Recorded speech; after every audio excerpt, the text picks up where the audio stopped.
Okay, so I literally don't care what you're doing right now. If you're driving, pull over. If you're at a funeral, go home. Because I have some earth shattering updates to share with you in the ongoing Lively Baldoni saga. So, what's going on right now? Right now, Lively and Baldoni's legal teams are sort of competing for the attention and trying to get on the judge's good side by going through all these administrative stuff that you have to go through when you're filing lawsuits. But before I get into the details of exactly what their respective legal teams are saying, I do have to start on a positive note and congratulate Blake Lively, who has just come out as a lesbian. Because as I was reading Michael Gottlieb's letter, who is Blake Lively's lawyer, of course, to Judge Lehman, I noticed that he wrote that Miss Lively and Miss Reynolds need until March 20th to respond to the Wayfair party's amended lawsuit. I was not aware that Ryan Reynolds is now a woman, and I definitely didn't know that Blake Lively was married to one. So, go Pride! Woo! The reason I'm being annoying and bringing this up is because this is the case of a lifetime. Michael, I'm speaking to you if you're watching this video now.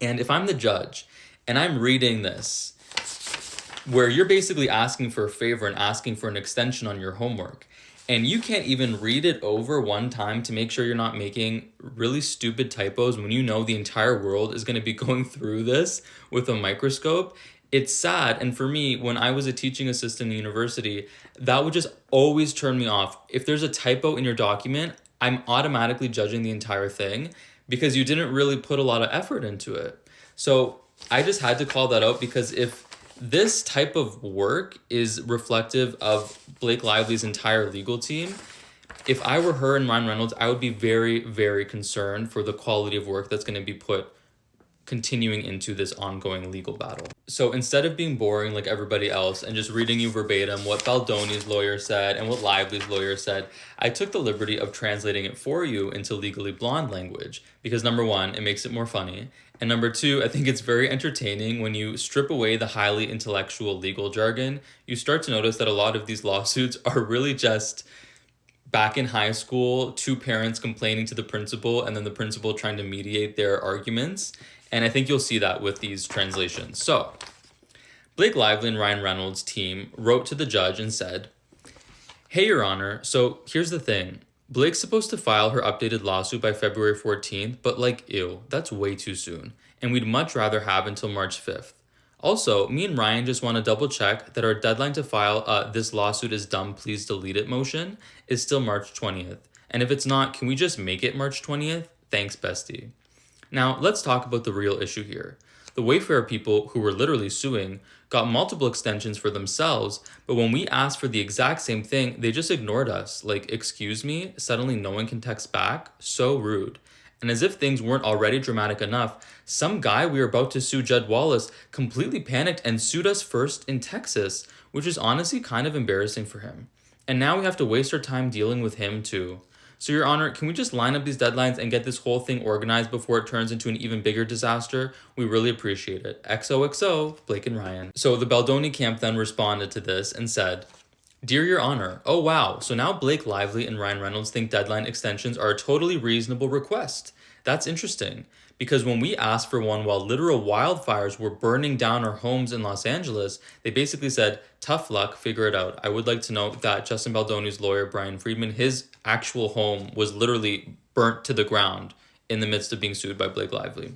But sure, fine, we're the bigger people here, so we won't block their little request to move their deadline to March 5th. That being said, if they get more time, we should get more time too. So we'd like our deadline pushed to April 16th. Fair is fair." But let's talk about the completely unnecessary side quest they went on in their letter where they threw Judd Wallace under the bus. According to them, he preemptively sued Blake in Texas out of nowhere, like some kind of a legal boogeyman. Except, minor detail, Blake actually sued him first in Texas, which she literally admitted was the right place to do it. So now her team is acting like this lawsuit is some type of totally unhinged attack, when really it's just a response to her own legal moves. That's a pretty big piece of context to leave out, don't you think? So yeah, Your Honor, go ahead and grant their little extension, but let's not pretend this is some grand injustice against them when the receipts say otherwise. Sincerely, the Wayfarer legal team. The judge then responded and said, "Blake and Ryan, I've read your whiny over-the-top request, and let me make this very clear. You are not getting until March 5th. You have given me zero good reasons for needing that much time, and quite frankly, I'm not here to accommodate your procrastination. However, because I'm feeling generous, and only because February 17th is a holiday, you get one extra day, February 18th. That's it, take it or leave it. As for your throw this whole lawsuit in the trash motion, fine, March 20th still stands. But let's be real, if you had spent less time whining about Wayfair's extensions and more time actually working on your case, we wouldn't even be having this conversation. Now please stop wasting the court's time with this nonsense. So in other words, on February 18th, I will be reading Blake Lively's new lawsuit, and I very much hope for her sake that she'll be introducing some new, explosive, earthquake-inducing evidence that's going to prove us all wrong. Otherwise, she may end up working at Build-A-Bear. Now, because I am a martyr for you guys, and that's no shade to Build-A-Bear, like, actually, she'll get fired because she'll try to take it over. And she'll be like, no, that's not how you do it. And the mom will be like, get away. No, and she's like, no, I want to feel fulfilled. Give me the bear. And she's going to, like, get fired in 2 seconds. But anyway, because I am a literal martyr for you guys, I purchased this $90 book from Amazon to see if I could find any evidence of Ryan Reynolds being a psychopath, and I think I did find it. Now, on page 148, we have a quote from Ryan Reynolds discussing Nicepool, who we now know is 100% without a doubt a caricature of Justin Baldoni. He says, quote, "This guy's a fake spiritual piece of shit. It just allows us not to feel too bad about taking his life brutally." I also realized something in looking at the dog pool section, which some people feel that dog pool is actually representing Blake Lively and Ryan Reynolds' dark and twisted imagination. And I noticed that the dog's name is Peggy. And what I also realized is Blake Lively's dog's name used to be Penny. I know this because in her alleged sexual harassment from a makeup artist, she said that a producer had complained that her dog Penny had taken a crap in the trailer and she needed to resolve that. So is Peggy the dog named after Blake Lively's pet Penny? And could that give further evidence or credence to the theory that this is actually representing and inspired by Blake Lively? And in the section about Ladypool, we have a quote from Ryan Reynolds where he says, "We all sort of feel that it's actually Ladypool who is the one who got Nicepool in the end." Because in the movie, Ladypool is actually the one who... Justin Baldoni. God, may love like this never find me in the world. Actually, maybe it should, because they are so...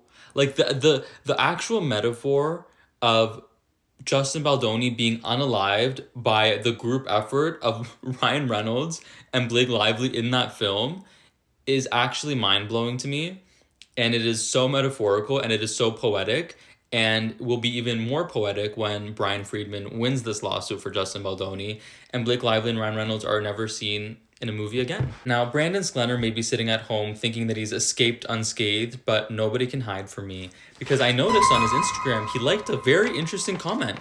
Someone commented and said, "You're a slave to Blake and Ryan's money," and he liked the comment. So I'm not sure what that means. Maybe he agrees, maybe it was an accident, but very interesting nonetheless. Now, a huge point of discussion this week is circulating around the resurfaced interview clip of Blake Lively at the Forbes Women's Summit, where she quite literally admits that she intentionally misrepresents her intentions when entering contracts with other people. And the reason why this interview is so significant and will undoubtedly be used as a strong piece of evidence in the courtroom is because she quite literally blatantly, publicly, openly admits to committing the very crime she's being accused of committing, which is promissory fraud. When you enter a contract, a covenant, a relationship with someone, and intentionally conceal your true intentions, say, for example, moving completely outside of the scope of the original contract and not wanting really to be the actor, but to be the director, the producer, the editor, the composer, the costume designer.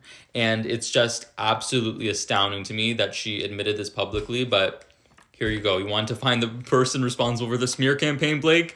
Here she is. I've also been working very hard to uncover the identity of the unnamed makeup artist who allegedly committed sexual harassment against Blake Lively, and I have a theory that it could be a man named Leo Wan, who is a guy who worked on the set of Gossip Girl in 2009. So I'd love to hear your theories, or if you guys have any information on this person or any of your own ideas of who it could be. I also got an anonymous tip from someone who allegedly worked on the set of a movie Blake did called The Rhythm Section, where she supposedly did the exact same thing in trying to completely take over the movie. I'm not going to read you guys the entire statement, but I will post it on my story and let you guys judge its validity for yourselves. Also, Colleen Hoover has now reactivated her Instagram account, but we should note she has now deleted most of her photos with Blake Lively, although she is still following both Blake and Ryan Reynolds.